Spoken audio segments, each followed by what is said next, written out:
Floor দেওয়া হয়েছে, তাহলে উনাকে কেন বানালেন? আচ্ছা, ধন্যবাদ। না, আপনি জি জি প্লিজ মাননীয় সদস্যবর্গ, অত্যন্ত নিন্দনীয়। জি মাননীয় উপনেতা আপনি বলুন। জি জি, আজকে স্বরাষ্ট্রমন্ত্রী পরবর্তী পর্যায়ে যে সাবজেক্টটা বলেছে, আপনার এটা অ্যালাউ করা উচিত হয়নি না জেনে, এক নম্বর কথা। দুই নম্বর কথা হচ্ছে, আমি কিন্তু আগেরটাও জানতাম না, আগের বিবৃতিটা কি ছিল সেটাও জানতাম না। আপনি বলেন কি বলতে চাচ্ছেন প্লিজ। কিন্তু ভেরি আনফর্চুনেট থিং হচ্ছে এই যে আমার জানা নাই স্বরাষ্ট্রমন্ত্রী পরবর্তী পর্যায়ে একটি আনডিসাইডেড ম্যাটারকে, বিতর্কিত বিষয়কে এখানে পার্লামেন্টে এরকম বক্তব্য রাখা কোনো একটি দলকে করে, এটাই বোধহয় বাংলাদেশের পার্লামেন্টের ইতিহাসে এই প্রথম বলেই আমি মনে করি। এবং এটা মনে হচ্ছে আমার কাছে যে মাননীয় স্বরাষ্ট্রমন্ত্রী একটি দলকে কন্ডেম করার জন্যে ইন্টেনশনালি এটা এখানে প্রেস করেছে। ঘটনাটা যেটা হয়েছে, আমি এখন জানতে চাচ্ছি যে জিশান এখন কোথায় আছে, এক নাম্বার। দুই নম্বর কথা হচ্ছে, এখানে কুমিল্লার পুলিশ জিশানের সাথে কারো কথা বলতে, সাংবাদিকদেরকেও দেখা করতে দিচ্ছে না। এবং যে মেয়েটার কথা বলা হয়েছে, ওই মেয়েটার সাথেও কাউকে কথা বলতে দেওয়া হচ্ছে না। তাহলে এটা কেন? এখানে কি কোনো প্লট তৈরি হচ্ছে? এটা আজকে স্বরাষ্ট্রমন্ত্রীর বক্তব্যটা মনে হচ্ছে যে ওনারা একটা প্লট তৈরি করার জন্যই পুলিশ এবং স্বরাষ্ট্রমন্ত্রী একই লাইনে আলোচনা করে এই কাজটি করেছে।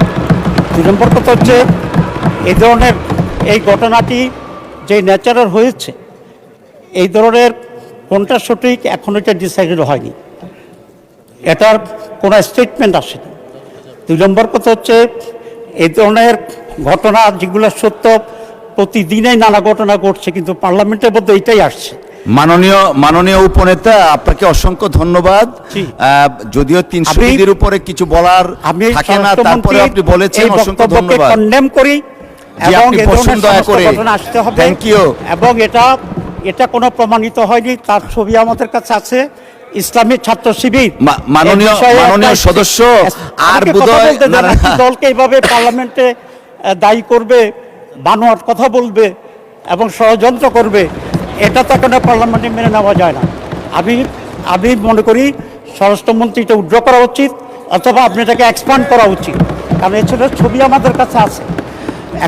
মাননীয় সদস্য আপনি একটু বসেন, আমাকে একটু বলার সুযোগ দেন। জি, না এটা দেখতে খারাপ দেখা যায়, আপনি একটু বসুন প্লিজ, টেক ইউর সিট, বসেন আপনি, আমরা সিস্টেমটা রাখি। মাননীয় সদস্য আপনিও বসেন।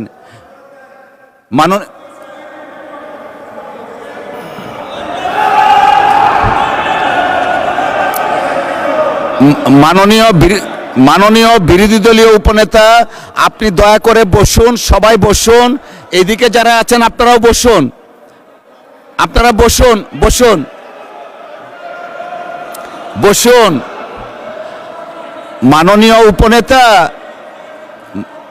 মাননীয় উপনেতা, আমি কিছু বলতে চাচ্ছি, আমাকে বলার সুযোগ দেন। সবাই বসুন দয়া করে। মাননীয় উপনেতা আপনি বসুন, সবাইকে বসুন please, take your seat everyone, বসেন। আচ্ছা ঠিক আছে, বসেন সবাই বসেন দয়া করে। সদস্য আপনি বসেন। জি মাননীয় স্বরাষ্ট্রমন্ত্রী আপনিও বসেন সকলেই। জি মাননীয় সদস্য আপনিও দয়া করে বসুন। মাননীয় সদস্যবৃন্দ, আসলে এটা আমাদের দেশের সর্বোচ্চ জায়গা, এটা আমরা সবাই দায়িত্বশীলতার পরিচয় দিব।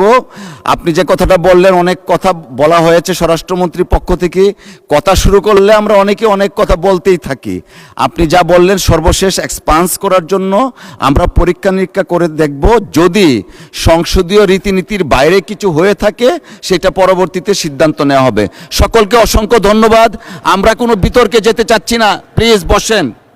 মাননীয় সদস্যবৃন্দ, দিনের কার্যসূচি অনুযায়ী বসেন প্লিজ, বসেন। আমরা এটা কোনো আলোচনায় যাচ্ছি না, বিতর্কেও যাচ্ছি না, রুলসে পড়ে না। মাননীয় স্বরাষ্ট্রমন্ত্রী, আপনি 300 বিধিতে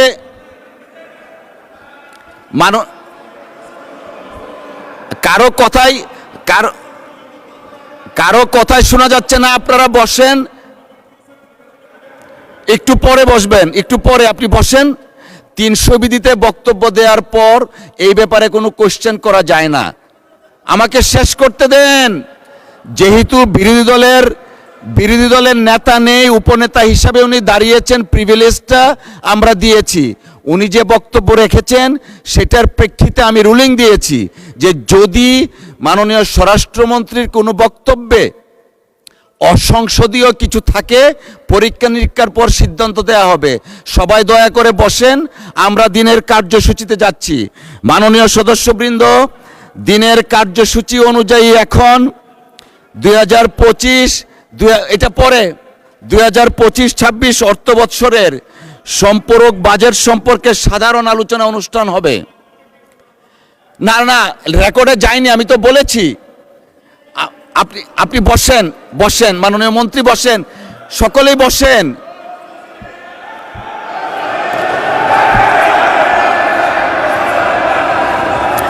মাননীয় স্বরাষ্ট্রমন্ত্রী, কিছুই যায়নি রেকর্ডে, আপনি বসেন দয়া করে।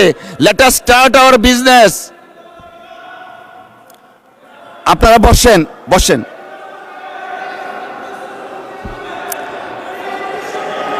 আমি রুলিং দিয়েছি।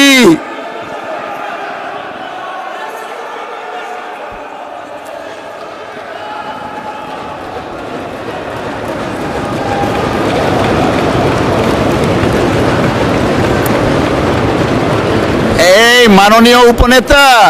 মাননীয় উপনেতা, দেখেন আপনি যে বিষয়টা অ্যাড্রেস করেছেন, আমি হামলি রিকোয়েস্ট করছি আপনাকে। আমি বলেছি যদি কোনো অসংসদীয় ভাষা থাকে, রীতিনীতির বাইরে থাকে, আমরা পরীক্ষা নিরীক্ষা করে সিদ্ধান্ত দিব। এখন আমরা দিনের কার্যসূচিতে যাচ্ছি, কাউকে কোনো কিছু দিচ্ছি না। বসেন।